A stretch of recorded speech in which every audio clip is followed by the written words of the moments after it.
specifications first. The NYX Ultimate Eyeshadow Brights palette I did not get from India because it's just never ever available on Nykaa. It's always out of stock, so I had to get this from a UK website, I think more than a year ago. Whereas this, the Hilary Rhoda palette, I got from Amazon. Now there's a very obvious price and a size difference, as you can see. This one cost me around rupees 1700 and this one cost me only around 250 or 300. In terms of size as well, as you can see, the Hilary Rhoda one is a lot bigger. The pan sizes are a lot bigger. This one is a total of 20.8 grams.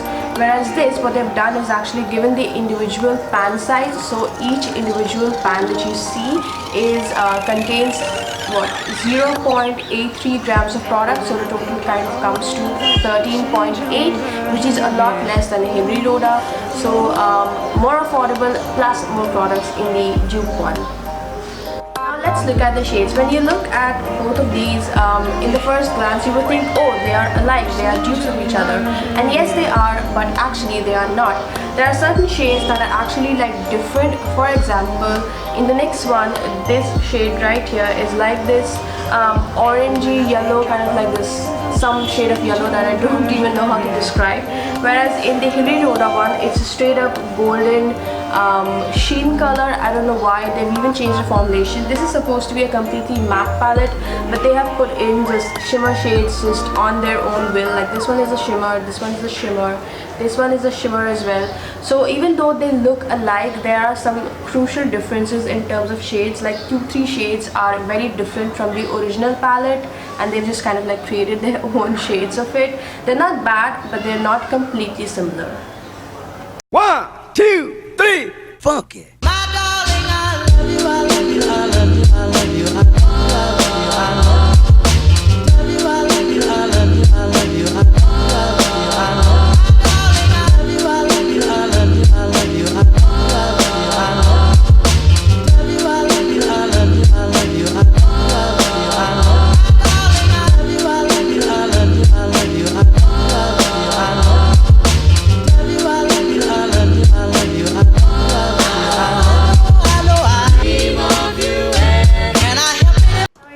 Formulation and pigmentation especially, here's what is so surprising. The next one, being the original palette from which Hilary Rhoda has very blatantly copied, is actually not very pigmented. Like most of the shades are decently pigmented, but 1 or 2 shades are not pigmented at all. Like they just do not have any pigment. For example, this orange, burnt orange shade that you guys see, this is my favorite shade in the palette and I got it specifically for this shade, but it just does not have any pigment. No matter how hard I scrape it, I use my fingers, brush, no matter what I use, the pigment just doesn't come off very well. So it's pigmented on the whole, but not like uniformly pigmented. Like some shades, not so pigmented. Whereas with the Hilary Rhoda one, each of the shades is super pigmented. You just need like a one swipe and it's like full of pigment. So in terms of pigmentation and formulation, this one is really good. This one is good in terms of formulation as well. Like both of these blend pretty easy on the eyes, but in terms of pigment, the Hilary Rhoda, the dupe one, is actually more consistent than the original one, which is very surprising, I know, but that is what it is.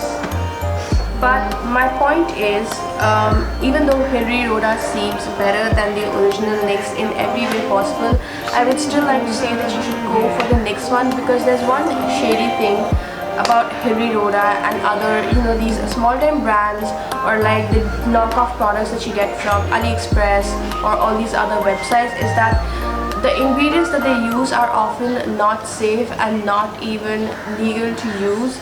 Like for example, a lot of eyeshadows that you get from AliExpress actually contain human feces amongst other things. Not just eyeshadows, but any knockoff products, whether it's a lip kit dupe, whether it's an eyeshadow dupe, it's a contour blusher dupe. When you're buying these fake products, because they've also got to make profit, right? So they can't use the actual ingredients that goes in making the original. So they substitute those ingredients with cheaper alternatives, and these cheap alternatives are not safe and not healthy. So even though on this one I did not find anything fishy, but I'm sure there are ingredients that they've probably not mentioned, and I'm not very sure how safe this would be. So for that reason, I would always suggest that you go for the original products, like whether it's NYX, it's Maybelline, it's any other high-end product. I know it costs money, but you are assured of the quality and that it is safe for your eyes and for your face. So for that reason alone, I'm going to say that NYX actually is something that you should buy. However, if you don't care about your health and you don't care about getting conjunctivitis or any other health disease and you just want cheap makeup, then I think you will really like Hilary Rhoda, because by itself it is a great palette, but the shady ingredients is something that I'm skeptical about. So my overall conclusion, in case you couldn't make out, is that you should always go for the original, because the fake ones may have shady things that you don't want on your face. However, I will link both of these in the description, so you can go ahead. Oh, I won't be finding the link of this one. I will leave the UK link of this one in case you want to buy internationally like I did, and of course the Amazon link for this one if I can find it. And that is it for this video. Thank you so much for watching. I think this would be a very short video because I've pretty much forgotten how to film, but I'm coming back next week with lip bite. If you have any suggestions for lip bite, if there's any specific kind of lipstick video that you want to see in lip bite, you can leave the suggestions in the comment box. I will look up and try and make it happen. But that is it for this video. Like I said, thank you so much for watching, and I'll see you next week. Bye.